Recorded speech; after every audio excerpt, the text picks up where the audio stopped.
2021 में मैं रिटायर हुआ हूँ और मैं लगभग 25 सालों से रन कर रहा हूँ, दौड़ रहा हूँ। कम रहता है तो वहाँ पे दौड़ने में ऑब्वियसली है कि हमें 50% ऑक्सीजन मिल रही तो हमारी सांस फूलेगी और हमें दौड़ने में परेशानी होगी। तो उसके लिए जनरली अपने बॉडी का ही VO2 मैक्स 2.197 किलोमीटर से ऊपर की जितनी भी रन होती हैं वो अल्ट्रा मैराथन कहलाती हैं। तो मैं बेसिकली एक अल्ट्रा मैराथन, फरवरी को दिल्ली में एक न्यू दिल्ली मैराथन होती है, उसे नेशनल चैंपियनशिप भी बोला जाता है। तो उसमें मैंने 42 किलोमीटर की दौड़ को 3 घंटा 46 मिनट में पूरा करके दुनिया की सबसे प्रतिष्ठित मैराथन के वो होती है बोस्टन मैराथन, उसके लिए क्वालिफाई किया। पाकिस्तान बॉर्डर के 100 किलोमीटर रन किया। तो रात के 12 बजे मैं जब उस वीरान रेगिस्तान में दौड़ रहा था, कोई पीछे कई किलोमीटर तक कोई नहीं, आगे कोई नहीं, कोई खाली रेगिस्तान है और मैं अकेले दौड़ रहा हूँ। तो वो मेरे लिए एक चैलेंजिंग रहा। नमस्कार, मैं नीरू भल्ला और आप देख रहे हैं समाचार सच हल्द्वानी। तो आपका एक बार फिर स्वागत है हमारे चैनल में। तो जैसा कि दर्शकों, कौन कहता है यारो आसमान में छेद नहीं हो सकता, एक पत्थर तो तबीयत से उछालो यारो, इसी कहावत को हल्द्वानी निवासी व धावक शिवेंद्र सिंह बिष्ट जी ने पूरा कर दिखाया है। तो आज के हमारे मेहमान हैं, तो जो हमारे स्टूडियो में हमारे साथ पधारे हुए हैं। तो नमस्कार, समाचार सच में आपका स्वागत है। तो सर, पहले तो हम चाहेंगे आप अपने बारे में थोड़ा सा हमारे दर्शकों को बता दीजिए। मैं शिवेंद्र सिंह बिष्ट एक सरकारी ऑफिसर रहा हूँ और मैं government food science training institute में प्रिंसिपल के पद पे मैं रहा और तो 2021 में मैं रिटायर हुआ हूँ। और मैं लगभग 25 सालों से रन कर रहा हूँ, दौड़ रहा हूँ। और 2019 के बाद से मैंने ये मैराथन्स में पार्टिसिपेट करना शुरू किया और वर्तमान में एक अल्ट्रा रनर हूँ मैं। तो थोड़ा सा मैं अल्ट्रा रनर के बारे में भी आपको बता दूँ। एक्चुअली एक होता क्या है कि एक मैराथन होती है, वो मैराथन होती है 42.197 किलोमीटर। फिर होती है एक हाफ मैराथन और वो होती है 29.097 किलोमीटर की। और जो 42.197 किलोमीटर से ऊपर की जितनी भी रन होती हैं वो अल्ट्रा मैराथन कहलाती हैं। तो मैं बेसिकली एक अल्ट्रा मैराथन धावक हूँ और अभी वर्तमान में भी मैं वही रन कर रहा हूँ और कई सारी मैंने रन्स कर ली हैं। और अभी तक मैं सबसे बड़ी जो मेरी अभी तक की उपलब्धि है वो है, मैंने अभी सितंबर में लद्दाख में खारदुंगला चैलेंज एक रन होती है वो पूरी की है, 72 किलोमीटर। वो रन दुनिया में सबसे ऊंचाई में दौड़ी जाने वाली रन है और वो मात्र एक ऐसी मैराथन है इंडिया की जिसे वर्ल्ड ओलंपिक एसोसिएशन ने अपनी वेबसाइट में उसे मेंशन किया हुआ है। ठीक है, उसमें मैंने 72 किलोमीटर दौड़ा है 11 घंटे 3 मिनट में और मैं 50 साल से अधिक वाले आयु वर्ग में सेकंड पोजीशन पे रहा हूँ और जिसके लिए मुझे उसमें 30,000 रुपये इनाम भी दिया गया है। और वो मैराथन जो है, और उस मैराथन में 60 प्लस में 11 घंटे में पूरा करने वाला मैं अकेला धावक हूँ अभी तक का। 2013 से वो मैराथन हो रही है, उसमें मेरा अभी तक का रिकॉर्ड है। और अगला मेरा टारगेट है, वहीं पे लद्दाख में ही एक मैराथन होती है सिल्क रूट। वो सिल्क रूट जब पुराने टाइम पे व्यापार चलता था तो सिल्क का व्यापार हुआ करता था चाइना से यूरोप को। तो वो जो सिल्क रूट है ये चाइना से अफगानिस्तान होता हुआ यूरोप जाता है। तो उस रूट पे एक 122 किलोमीटर की मैराथन होने जा रही है, वहाँ पे होती है, हर साल होती है। तो इस साल 2024 के सितंबर में मैं उसमें पार्टिसिपेट करने जा रहा हूँ। उसके अलावा भी मैंने करीब 8-10 50 किलोमीटर वाली मैराथन की है। उसमें बद्रीनाथ से औली एक है और एक है ऋषिकेश से नीलकंठ और एक है यहाँ काठगोदाम से हेड़ा खान, एक है ये राती घाट से चाना पीक, देन अगेन राती घाट, और एक है देहरादून से मसूरी और एक और कई और भी हैं जो मैंने लिखी है, मेरे को एक तो सारी याद नहीं रहती है। तो सर ये मैराथन का ख्याल कैसे आया आपके दिमाग में? एक्चुअली हर सक्सेस के पीछे एक थोड़ा सा एक टिपिकल स्टोरी भी होती है। जी। मैं 2000 2000 के अराउंड में मैं डिप्रेशन का शिकार, डिप्रेशन ने एंग्जाइटी का शिकार हो गया था। अच्छा।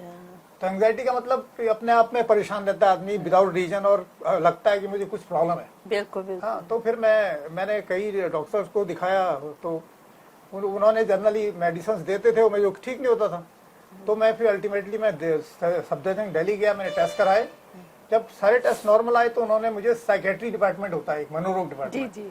तो उनको ट्रांसफर कर दिया। तो वहाँ मेरा 2 साल इलाज चला।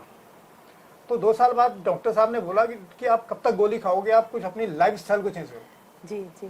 तो वो बोले कि आप चेंज करो, कुछ एक्टिविटीज करना शुरू करो। वहां से मेरी ये जर्नी शुरू हुई। तो एंजाइटी का कारण क्या था? आप तो एक अच्छे पद पे थे, ऐसा कुछ? एंजाइटी के कारण कहीं भी कुछ भी हो सकते हैं, कहीं पारिवारिक या जॉब में भी हो सकता है, कुछ कई जगह आपको अकेलापन महसूस होता है। हाँ जी। तो उससे भी एंजाइटी शुरू हो जाती है। ठीक है, तो जैसे मेरा ट्रांसफर हुआ तो वहाँ पे मेरा ज्यादा सर्कल नहीं था, मैं अकेला सा लगा, तो मुझे थोड़ा सा अकेलापन महसूस हुआ। तो उसने मुझे एंजाइटी ने वहां से पकड़ लिया। तो खैर उससे मैं ओवरकम कर गया, और फिर मेरी ये जर्नी शुरू हो गई। 2000 से मैंने लगातार दौड़ना शुरू किया। तो 2000 से 2019 तक मैं लगभग डेली 10 किलोमीटर दौड़ता था। 2019 में मुझे एक चांस मिला कि उत्तरांचल गवर्नमेंट ने पौड़ी में एक मैराथन आयोजित कराई, तो उसमें मैं गया, और तो वो मैंने सक्सेसफुली कंप्लीट की। तो मुझे फिर और अच्छा लगने लगा। उसके बाद एक नैनीताल में हर साल एक मानसून मैराथन होती है जी, 21 किलोमीटर की। जी। फिर मैंने ये मानसून मैराथन करी, और उसके बाद फिर मैं यहाँ पे काठगोदाम में मैराथन हुई, उसमें मेरी पोजीशन आई। उसके बाद फिर जहाँ पे काठगोदाम में पोजीशन आने के बाद फिर मैं हमेशा पोडियम में लाता रहा, फर्स्ट सेकंड थर्ड आता रहा। और कई जगह मैं चंडीगढ़ में दौड़ चुका हूँ। चंडीगढ़ में मैंने 21 किलोमीटर की करी, उसमें फर्स्ट आया। फिर 40 किलोमीटर करी, उसमें सेकंड आया। और अभी जो मैंने देहरादून में करी थी, देहरादून टू मसूरी, उसमें मैं अपनी इस कैटेगरी में फर्स्ट आया। तो इस तरीके से मेरी सारी मैराथन चल रही है। तो सर, जैसा आपने बताया कि आपको एक कोई प्रेरणा स्रोत बन के आए डॉक्टर की, कुछ तो अपने पसंद का आप काम करो। तो आपका ये शुरू से ही एक आपको पसंद था ये दौड़ना? नहीं, दौड़ना पसंद तो नहीं था, लेकिन मैं अचानक ये एकदम क्षेत्र कैसे बदल गया? नहीं, ऐसा होता है कि मैं जब कॉलेज टाइम पे था तो मुझे बड़ी इच्छा थी कि मैं कोई अच्छा खेलूं, अच्छा बनूं। तो वहाँ अच्छा दबी हुई थी, वो यहाँ आके निकल गई कहीं ना कहीं किसी कोने में, लेकिन वो आपकी इच्छा ऊपर वाले ने रखी हुई थी ध्यान में। हाँ जी, हाँ जी। तो सर, फिर आपने ये तो बता दिया, एक आप बता रहे हो कि हाइट्स वाली जगहों में आप दौड़ते हो। तो हमने सुना है कि, अब हमें आइडिया नहीं है क्योंकि स्पोर्ट्स में नहीं है, तो लेकिन हमने सुना है कि इसमें एक जो हमें सांसों का जो कनेक्शन होता है, वहां पर थोड़ा सा हमारे दर्शकों को इसके बारे में बताएं कि जैसे सांस फूलती है ऊंचाई वाली जगहों में जाके, तो आप कैसे करते हो? नहीं, एक्चुअली उसके लिए क्या होता है कि जब जैसे मैं लेह लद्दाख में दौड़ता हूँ तो वहाँ पे ऑक्सीजन का लेवल कम रहता है। हाँ जी, हाँ, वहाँ पर। हाँ जी, ऑक्सीजन का लेवल कम रहता है, तो वहाँ पे दौड़ने में ऑब्वियसली है कि हमें 50% ऑक्सीजन मिल रही, तो हमारी सांस फूलेगी और हमें दौड़ने में परेशानी होगी। तो उसके लिए जनरली अपने बॉडी का एक VO2 मैक्स लेवल होता है जी, कि बॉडी पे आपका ब्लड कितना ऑक्सीजन कंज्यूम कर रहा है, वो लेवल कहलाता है VO2 मैक्स। उसे टेक्निकल लैंग्वेज में उसे VO2 मैक्स बोला जाता है। उसको इंक्रीज करना होता है। तो उसको इंक्रीज करने के लिए कि जैसे आपको हिल में रन करनी है, हिल में रन की प्रैक्टिस करो, और कुछ फास्ट रन की प्रैक्टिस करो, उससे वो VO2 मैक्स थोड़ा लेवल ऊपर आ जाता है। फॉर एग्जांपल मेरा VO2 मैक्स है अभी 45, और 45 बहुत अच्छा माना जाता है, आउटस्टैंडिंग माना जाता है। तो मेरी एज कैटेगरी में जनरली वो होना चाहिए 38 के आसपास। तो उससे मैं देखता हूँ कि हिल्स में भी मुझे ज्यादा परेशानी नहीं होती दौड़ने में, क्योंकि ऑक्सीजन ब्लड में ऑक्सीजन लेवल मेंटेन रहता है। तो सर, ये प्रैक्टिस आपकी लगातार डेली जारी रहती है? मैं डेली लगभग 15 से 20 किलोमीटर डेली रन करता हूँ। तो आपने जैसा बताया कि आप जगह जगह ट्रांसफर भी होते थे क्योंकि आपकी जॉब ऐसी थी, तो इससे कोई फर्क नहीं पड़ता? कभी आपने अपने रूटीन में कभी इसका कोई? जहाँ भी जाता हूँ अपने लिए सबसे पहले रनिंग का स्पेस ढूंढ लेता हूँ। एक दिन के लिए भी जाता हूँ, मैं देखता हूँ कि मैं 10-12 किलोमीटर यहाँ रन कर लूँ मॉर्निंग में, टाइम निकाल के। चलो जरूर। हाँ, कोशिश तो करता अच्छा, हूँ। उसमें बिल्कुल आप कोई चाहे कितनी भी विपदा आए, चाहे कुछ हो, मैं अपना पूरा अपनी किट लेके जाता हूँ, और मौका मिलते ही मैं दौड़ने चला जाता हूँ, चाहे वो कोई भी समय हो। नहीं, मॉर्निंग, जनरली मॉर्निंग।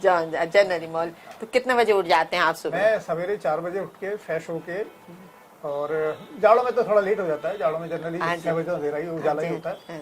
तो जाड़ों और गर्मियों में का जो जनरली रूटीन मेरा 4 बजे उठना है, फ्रेश होके मैं सीधे दौड़ने निकल जाता हूँ। अच्छा, तो ये आपका डेली का रूटीन डेली का है। रूटीन है।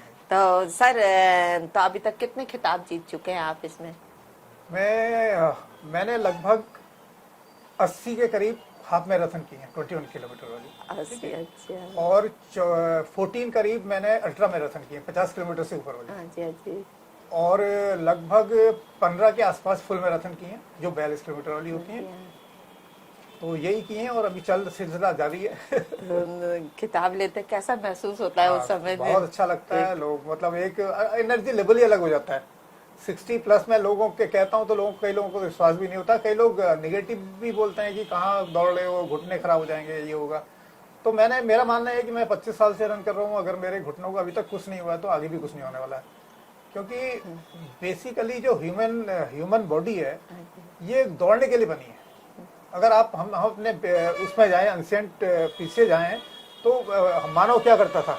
मानव हंट करता था, शिकार करता था, खाता था। शिकार करने के लिए उसे दौड़ना पड़ता था। तो हमारी बॉडी इस तरीके से बनी है कि हमें रनिंग में कोई प्रॉब्लम नहीं आनी चाहिए। तो लेकिन जैसा कि बोलते हैं, आपने बोला कि घुटनों की ग्रीस घिस जाती है, तो लेकिन मेरे को लगता है ये बैठने वालों से ज्यादा होती है। हाँ, इसमें सबसे बड़ा जो दौड़ने में भी ये प्रॉब्लम हो सकती है। मेरा ही मानना है कि ये मेंटेन होती है। ज्यादा डॉक्टर्स बोलते हैं ना कि घिस गई है, खत्म हो गई है। नहीं, वो घिसती है मैम। उसको कोई भी मशीन है, अगर उसको आप उसको रनिंग में नहीं रखोगे तो ऑब्वियसली वो खराब होगी। जो जिनकी लाइफस्टाइल थोड़ा स्लो है, लेजी है, तो उनके साथ ये प्रॉब्लम ज्यादा आती है, एक्टिव वालों के साथ नहीं आती। मेरा अपना मानना है। अच्छा, मतलब अगर कितनी भी उम्र हो जाए, अगर आप एक्टिव हैं तो ये थोड़ा सा घुटनों में और भी है मैम, जोड़ों में कोई प्रॉब्लम नहीं आएगी। इसमें एक फैक्टर और बड़ा वो मैटर करता है, वो है वेट वाला फैक्टर। ठीक है, अगर आप ज्यादा वेट लेके कैरी करोगे तो ऑब्वियसली थोड़ा कहीं ना कहीं प्रॉब्लम आना शुरू हो जाएगी। तो वेट मेंटेन किया जाए अपना एज के हिसाब से तो कुछ नहीं होने वाला। और अपनी लाइफ, और सबसे बड़ी बात है कि बॉडी का जो 50% ब्लड सर्कुलेशन है वो पैरों में है, इसके नीचे। तो अगर पैर हम फिट रखेंगे तो पूरी बॉडी ठीक रहेगी जी। ये। तो सर इस रूटीन को अपनाने के लिए आप अपनी सेहत में क्या क्या किन किन चीजों का ध्यान रखते हैं? मैम, सबसे पहले तो मैं फास्ट फूड अवॉइड करता हूँ। हाँ जी। ठीक है, फास्ट मेरा मानना है कि कभी भी नहीं, बहुत ही कम ना के बराबर, इनफैक्ट ना के बराबर। और फास्ट फूड, मेरा मानना है कि fast food is the fastest way of getting सिक। ठीक है, हाँ जी, हाँ जी। सबसे तेज तरीका है अपने को बीमार करने का फास्ट फूड। और ठीक है, लाइफस्टाइल डिजीज नहीं आनी चाहिए, ब्लड प्रेशर का लेवल अपना मेंटेन, शुगर लेवल मेंटेन, ये मेरी कोशिश रहती है। तो आपको अभी इस तरह की कोई प्रॉब्लम नहीं है, जैसे बीपी है, डायबिटीज है? तो देखिए ये 63 एज में भी सर ने बहुत अच्छी चीज बताई। तो ये 63 की एज तक ये जवान रहने का रहस्य भी तो बताइए। मैम, रहस्य तो यही है कि अपने को फिट रखना। जी। एक लाइफ डिसिप्लिन लाइफ जीना और अपने को फिट रखना। तो ये तो सर जैसा आपने बताया कि तो आपका रूटीन है कि आप जो कभी मिस नहीं करते हैं। तो हम कहते हैं कि कोई भी सफल आदमी के पीछे एक औरत का हाथ होता है।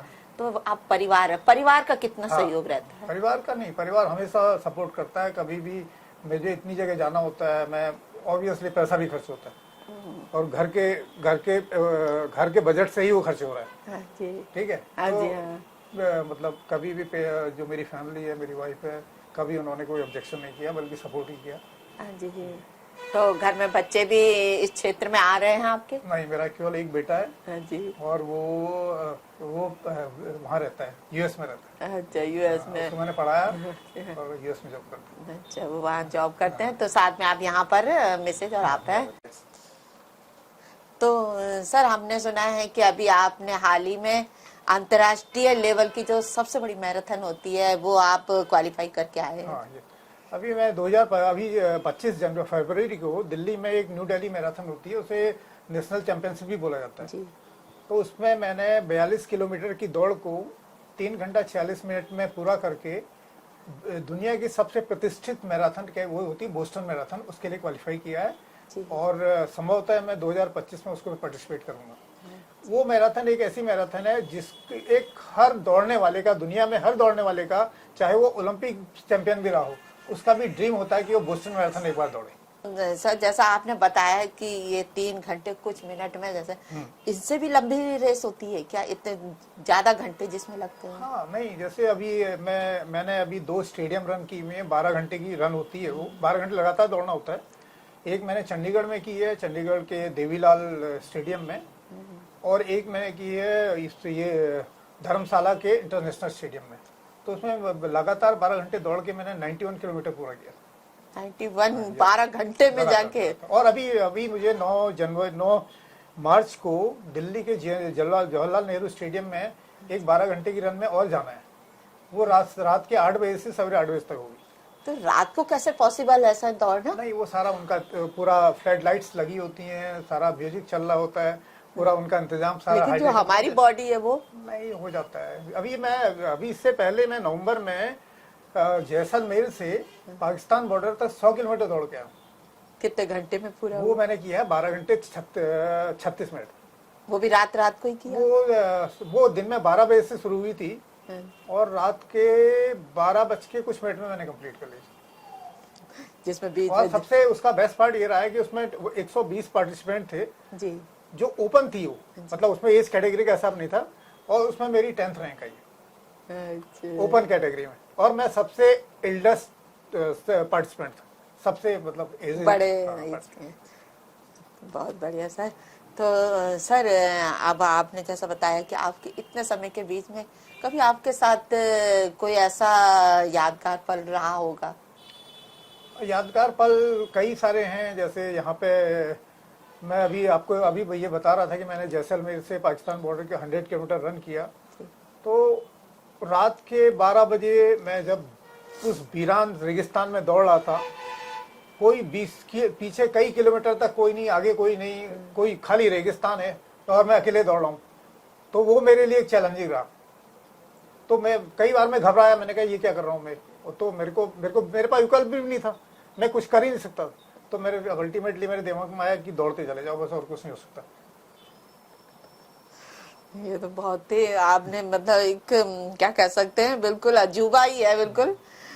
तो सर जैसा कि आप हम चाहते हैं कि हमारे दर्शकों को आप थोड़ा ये बताएं, समाचार सच की तरह की टीम के द्वारा ये आप संदेश देना चाहेंगे तो हम चाहते हैं कि आप समाचार सच के YouTube चैनल के द्वारा ये लोगों को संदेश दीजिए जो आपने अपने को आज इस समय भी युवा बना रखा है, और उन युवाओं को आगे किस तरह अपने को फिट एंड फाइन रखना है। तो थोड़ा सा हम चाहते हैं कि आप ये संदेश दें हमारे दर्शकों को। मैं सभी युवाओं और बुजुर्गों को ये संदेश देना चाहता हूँ कि सबसे पहले अपने हेल्थ का ध्यान रखिए, और हेल्थ का ध्यान रखने के लिए आपको बहुत कुछ नहीं करना है। एक डिसिप्लिन्ड लाइफ जीनी है, और उसमें अगर आप रनिंग को ऐड कर लेंगे तो उससे बढ़िया कुछ नहीं है। सिंपली आपको ये जरूरी नहीं कि आप 20 किलोमीटर दौड़ें, 30 किलोमीटर दौड़ें। सिंपली एक 5 किलोमीटर डेली रन करके आप अपने को फिट रख सकते हैं, और एक अच्छा लाइफस्टाइल जिएं, अच्छा खाना खाएं, फास्ट फूड से बचें। तो आप आगे आपकी ज़िंदगी बहुत स्मूथ चल सकती है, और आपको शायद ये जो लाइफस्टाइल बीमारी है उससे आप बचेंगे। तो ज़्यादा मशक्क़त नहीं है, सर ने बताया कि इसको फिट एंड फाइन रखने के लिए ज़्यादा मशक्क़त नहीं करनी पड़ती है। तो ये देखा आपने हमारे साथ इस समय जो मैराथन धावक थे शिवेंद्र सिंह बिष्ट जी। तो हम शिवेंद्र सिंह बिष्ट जी को बहुत बहुत बधाई भी देंगे कि जो देश में ही नहीं, हमारे उत्तराखंड, देश तो है ही है, उसके बाद हमारे उत्तराखंड और उसके बाद हमारे हल्द्वानी का नाम रोशन कर रहे हैं। आपको इसके लिए बहुत बहुत शुभकामनाएं। इस तरह ही आप आगे भी हमारे साथ बने रहेंगे। अगर आपने हमारा चैनल सब्सक्राइब नहीं किया है तो सब्सक्राइब कीजिए और लाइक कीजिए, और इसी तरह आगे भी हमारे साथ जुड़े रहिए। मैं नीरू भल्ला, नमस्कार।